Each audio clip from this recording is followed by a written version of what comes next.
Chauma, nguvu ya ukombozi. Mheshimiwa mwenyekiti wetu wa Chauma Taifa, waheshimiwa viongozi mliopo hapa, waheshimiwa wanachama na wageni wa Tanzania wote,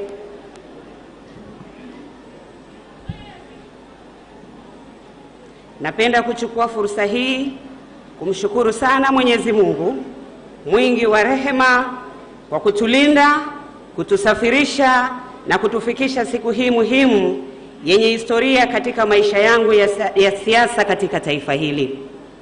Napenda kuchukua nafasi hii kuwashukuru sana viongozi wa halmashauri kuu ya chama chetu pendwa cha Chauma kwa kunipokea na kuridhia kunikaimisha kuwa kiongozi namba 2 wa chama chetu tangu nilipojiunga nanyi.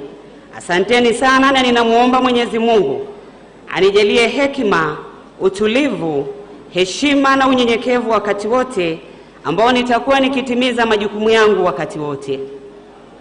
Mheshimiwa Mwenyekiti, napenda kuchukua nafasi hii kuwakaribisha wageni wetu wote ambao wamesafiri kutoka maeneo mbalimbali ya Tanzania bara na visiwani katika ukumbi huu. Karibuni sana.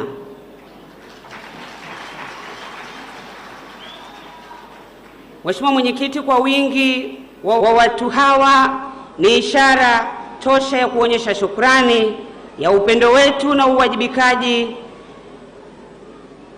kwa majonzi ya furaha na iona Tanzania mpya ikiendelea kujengwa, ambayo itaishia katika misingi ya chama chetu pendwa cha Chauma kama ambavyo mwenyekiti wetu ametoka kueleza kwenye hotuba yake.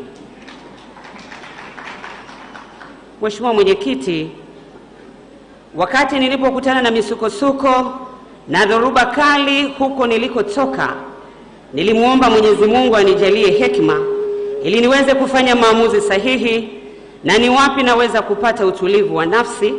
Hakika naweza kusema utulivu nimeupata ndani ya Chauma.